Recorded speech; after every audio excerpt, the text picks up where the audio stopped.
Hey everybody, thank you for joining me for another session of Advice with a Zodiac Twist. Before I begin, I just want to thank everybody out there who has made it a point to reach out to me to ask me questions about their birth charts, who wanted a birth chart done, and I've been getting a lot of requests for these recently, and honestly it doesn't bother me. Like, I appreciate you coming to me and asking me for my input. It really does blow my head up, so thank you. Yeah, so today we're going to be doing another birth chart, and if you are watching one of my videos for the first time, I just want to quickly go over what a birth chart is and what it's all about. You know, you can't judge two Virgo women the exact same way, or two Scorpios or two Taurus, and etc., because we're not all the same. And the birth chart digs deeper into your overall personality, and it has to do with the day you were born, the month you were born, the year you were born, and if you know it, the time you were born and the exact place, like, hospital or whatever, in terms of location. So that's what the birth chart really refers to. And so today we're going to be focusing on 4 planetary alignments, as we always do. I focus on Sun, Moon, Mars, and Venus. Now, your Sun sign determines your overall personality, okay? Now, the Moon determines your emotional personality, how you handle things emotionally. Your Mars determines your attitude towards temperament, anger, frustration, confrontation, how you handle others. And your Venus determines how you handle people and relationships. I mean, relationships on all levels, like coworkers, family, friends, boyfriend, girlfriend, what have you. So that's what Venus focuses on. So let's start from the beginning. A person I got actually referred to by another person that I did a video response for. So I'm really glad that people are, getting the word out there and coming to me saying, okay, well, this person said you did a video, blah, blah, blah. So I really appreciate that. Thank you. So anyway, yeah, a young lady contacted me last night, and she wanted a birth chart done, so I said that I would try my best to make that happen, as I always do. Now, her sun sign is Pisces. Now, Pisces women, for the most part, are extremely compassionate and sentimental. They really, they're very sweet and down to earth, and they can be quite accommodating. And also, in some cases, Pisces women can kind of go along to get along. So, the Pisces that you initially meet, that may not be who she really is. I'm not saying she's fake. I'm just saying that Pisces women in the beginning, at least in the very beginning, tend to put on something of a facade if they're not really sure if they're going to like you. You see what I'm saying? It's about self-protection. So they don't really reveal themselves or their true selves right away. But, they're extremely intuitive, and Pisces women know what they like and what they don't like. And like I said, they take a while to kind of feel you out and try to figure out what type of person you are before they're comfortable enough to really show themselves. Now, the weakness to that is that they have a tendency to, like I said earlier, that they tend to go along to get along. Well, with that, they can be led astray. And I'm not, I hesitate using the word follower, because I really don't believe that they are followers. But I will say that, if they meet a person who's charismatic enough, that's a definite possibility. I'll just say it like that. Also, Pisces women can definitely be hypersensitive and over-emotional, as all water signs are, myself included. I'm a Scorpio, and Cancer women too. So don't take any of this negative. I'm just being honest with you, because I'm telling the truth. So that's, something that you might want to try to check yourself on. If you realize that you're perhaps overreacting to something, just kind of like check yourself real quick, and not let it get the best of you.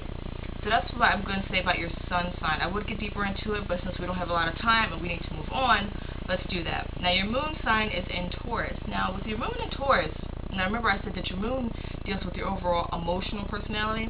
Now, with your moon in Taurus, you're very strong-willed. You are very convinced of yourself, meaning, like, if you think you're right, then you're right. Even if all points lead to you not being so right, you don't care. Like, you see what you want to see. If you think you're right, then you're right, and that's it. That's the end of the story. but you know, you can also be, the heck is that, materialistic sometimes. Like, you know, like I said, you know what you like, and you tend to, you know, want the finer things. And it's not that you can't, you know, you're willing to work hard to make that happen. You're not expecting a handout. That's not what you want. You want the best, and you know, you strive for that, and you work hard for that. So that's what I want to say about that. Now, the weakness in having your moon in Taurus is that you tend to be kind of lazy when you feel like it. And like I said, you can be extremely ambitious when you feel like it. And when you don't feel like it, you're the extreme opposite of ambitious, which is what? Obstinate. Not obstinate, I'm sorry, that means lazy. I didn't mean stubborn. The opposite of ambitious is like being very complacent and very, you know, just very laxed and not really caring one way or the other. Okay, I'm good. You can also come across kind of thoughtless sometimes, so I really also want you to check yourself on that. You don't have to take any of my advice, it's just some things that I'm throwing out there. So, that's what I have to say about your moon being in Taurus. Now, your Mars is in Scorpio, okay? Now, with your Mars in Scorpio, you tend to, and I really don't know you, okay? All I can do is analyze your chart. So I really don't know how you feel about yourself at this point in your life, but I will say this. If you have low self-esteem, or if you're feeling bad about a situation, instead of looking inward and realizing and understanding what you have to do to change the situation, you tend to lash out at other people and start calling them out on their BS because you don't want to acknowledge your own faults. I hope you understand what I just said.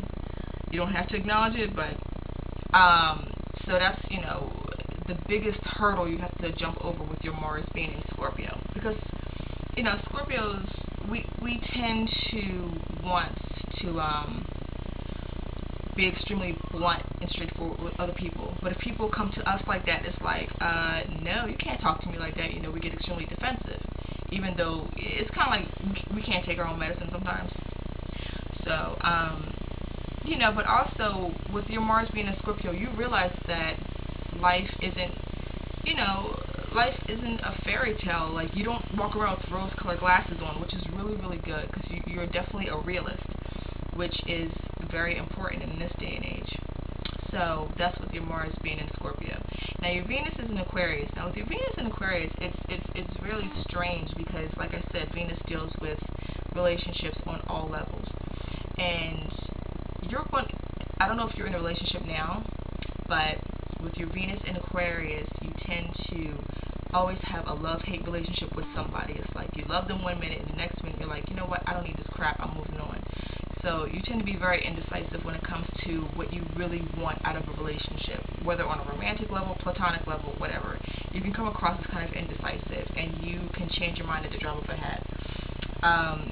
You know, you're very competitive in relationships. Like, if you have a boyfriend, which I don't know if you do, you tend to compete with him, and that can be kind of cute in the beginning, but after a while that can be very very taxing, and trust me, nobody wants to deal with that for a long period of time. So, and also you can be very quick to anger, but you're also very quick to forget what the heck you were angry about in the first place. So you can be kind of forgiving in that way because you don't hold on to things but for so long, which is always a plus. So those are you know, the things that I have to talk about your 4 planetary properties. Now, I didn't really go deep into it because I can't, quite frankly. I only have 10 minutes to wrap all of this up. So if you want a more detailed, in-depth analysis of your birth chart, I encourage you to go over to cafeastrology.com and put the link at the bottom. Also, if I answered all of your questions or if I didn't answer any of your questions, I apologize for that. But please feel free to email me again. creativewritings247@gmail.com. I thank you for watching, as always. I thank you, all of you out there, for watching. If you have a question, if you want a birth chart done, or if you want a compatibility analysis done, which I really enjoy doing, or if you just want a personality assessment on you, feel free to email me. As always, I'll say it again, creativewritings247@gmail.com. I thank you for watching, and I guess I'll talk to you guys soon. Am I finished? Talk to you guys soon.